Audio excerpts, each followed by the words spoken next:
G'day team, welcome to the Leaders Chat Rap. No, I'm not rapping or singing, I'm just sharing the topics and conversations from our West Auckland Leaders Chat on Tuesday night. Some of the questions that we are seeking guidance for. We've gone to Sport New Zealand, or we've gone to Active, and that's been shared up the line to Sport New Zealand, and we hope to get some feedback and some guidance on those topics on the way back. That said, trying to keep this brief. We might post a few other things around the conversations that we've had, but the main topics that we talked about was contact tracing, alert levels, funding. Everyone talks about funding. There was a bit about sponsored events being cancelled, and the other one is membership retention.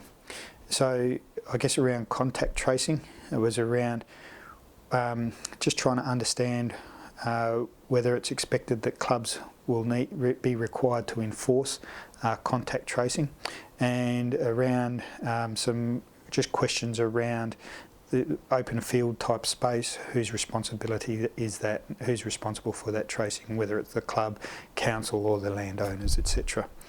So from our perspective, or some of the suggestions that came out of that was around we're leaders, we need to make sure that we're role modelling, we're providing all the information we can and opportunities for people to contact trace, and there were some good conversations around how that could happen, and I'll share that a little bit later. Alert levels, we are taking guidance from government and from Sport New Zealand. Now we've got whether you call it a luxury or not, but we've got an opportunity to take a sneak peek at what the other regions are doing at alert level 2.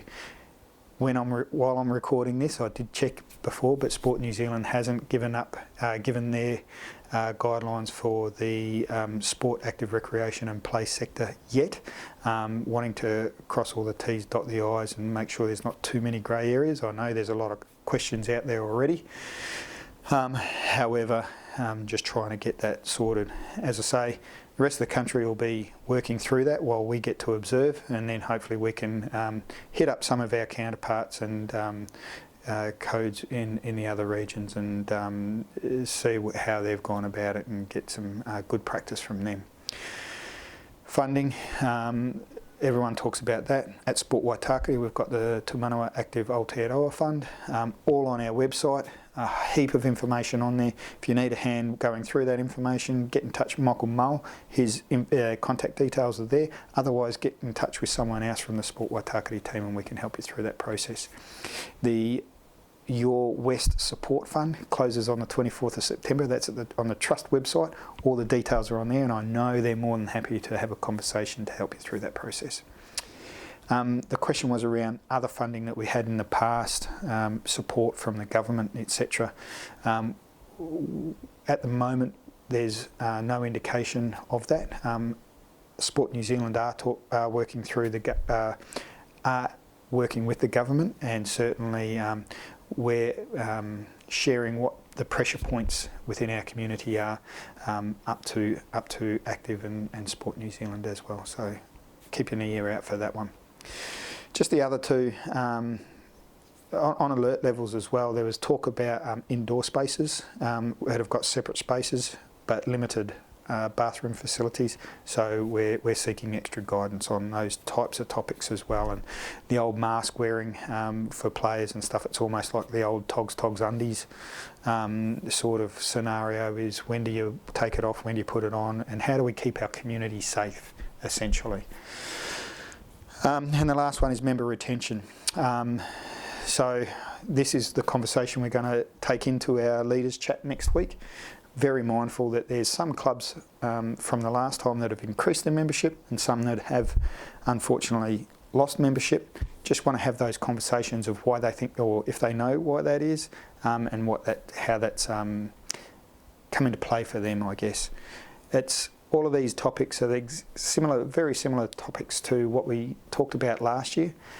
They're the same. How we're going to approach it, the same, a little bit different, okay? Yeah, well, we're going to have to, because it is different. It's a completely different scenario. What that suggests to me is how can we, again, think a little bit differently in what we offer our sports and how we offer our sports. and that's not necessarily from a regional perspective, but possibly from a local perspective, to ensure that we're providing our community with something that they want. And you know, when was the last time we went out and did a member survey and things like that, and actually asked what our members want? And so how do we engage, how do we keep connected, and how do we offer what they're after, and how do we offer something where they can feel connected and be active and be safe and have fun? All of the above.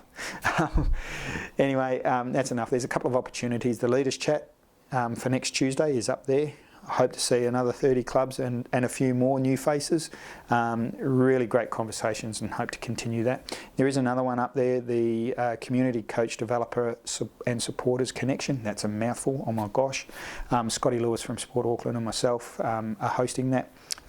That's for the leaders within your club that are currently supporting the development of your coaches. Regardless of whether qualified or not that there's a qualification, but had formal training or anything like that, but just how are you supporting? I'm going to have conversations and share ideas about how we're supporting our coaches within our communities, and then obviously feeding back how Scotty and I can support the network to support the coaches in the communities. So that's up there as well. I hope there's a whole heap of good stuff, and look forward to catching up with everyone on Tuesday. Ka kite.